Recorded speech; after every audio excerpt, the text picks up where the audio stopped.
Since winning the U.S. elections, President-elect Donald Trump has said he plans on raising duties on Chinese imports and is challenging the One China policy. Today, I speak with Investment Director of Equities for Fidelity International, Catherine Young, and Managing Director for Modern Terminals and former AmCham Chairman Peter Levesque about what a Trump presidency might mean for China-U.S. trade and for the market.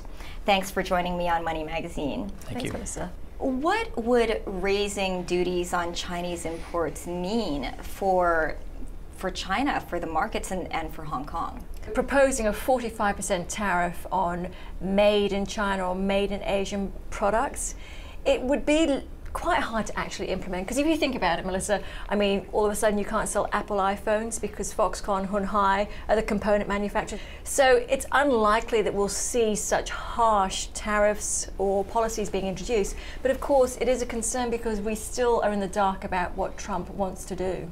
Right. And Peter, do you think that this will spark trade wars between the two countries? About 35% of what China exports is in this processing re-export area. So an increase in tariffs that impacts China actually impacts everybody who is processing with China. Component parts that go into China for final assembly and distribution. It's a much broader impact than just China alone. Yeah, I mean, normally you would say that there's no winner in a trade war, that it's not a zero-sum game. But in this case, if tariffs go up and TPP going away, China's definitely the winner. They will fill the gap. They're talking about scrapping TPP completely.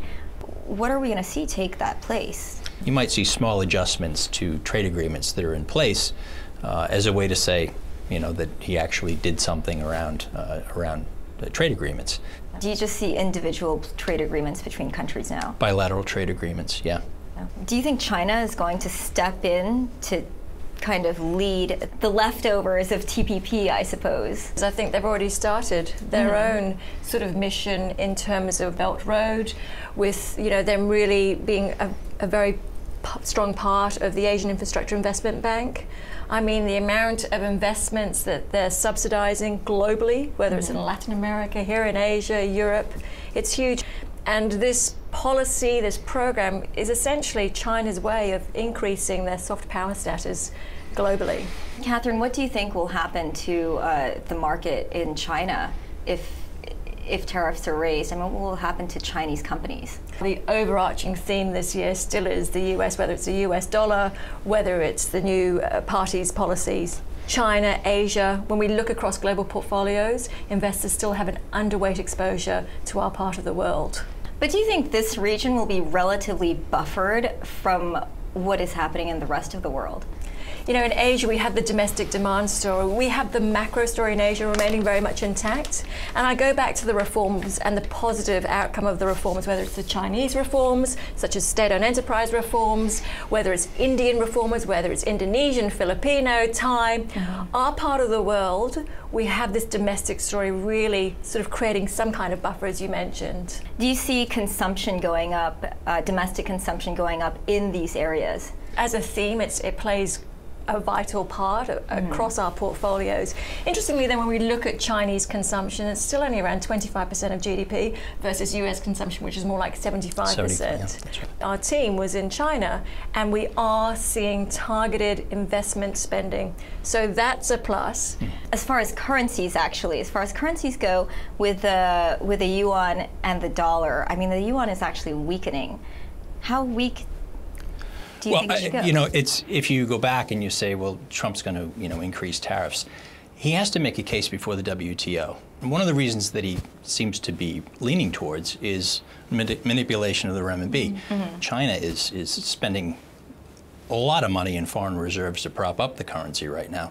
So the logic doesn't really make sense in there. When we look at what Beijing's ultimately trying to do with their currency, they're trying to encourage the world to look at it not just versus the US dollar cross rate. It's the basket of currencies, the weighted index that's really, really key. Since China's exported deflation globally over the last 20 years, could less global trade increase inflation? This is the whole new narrative, you know, from doom to boom, from deflation to reflation. You know, and again, an offset of that, what we're seeing in markets is from bonds into equities. In China, for example, the positive surge we've seen in PPI is actually very, very important. Now, is it sustainable? Are we then going to see that then flow into CPI, so impacting inflations for consumers? So I think we are more on the risk side of inflation versus where we were over the past, 2 years. Yeah, I feel like this whole populist movement that's happening around the world, China is able to kind of cherry pick a lot of things. You have the Philippines, which has decided to move away from the Hague's decision on South China Sea. And so it kind of leaves that open now, as far as the Spratly Islands go, Mischief Reef. I mean, do you think it really gives China an upper hand? I think it does. And regarding the Philippines, I mean, if you're the leader of the Philippines, if you're trying to increase economic activity and economic growth, you'd look to increase tourism. And ASEAN as a region is seeing a huge increase of Chinese tourists. So rather encourage Chinese tourists to come and spend in your country to provide revenue for your infrastructure plans, etc., then perhaps argue over some land used for what. And again, if we do see disruption in a very fragile global trade environment, the people that will really lose out will be the consumers. So now you have Trump really pushing the limits on one China policy. Why do we have to adhere to one China policy? Where do you see this further deteriorating, I suppose, the U.S.-China relations? The one China policy from the U.S. and from both sides, Beijing and the U.S. has worked.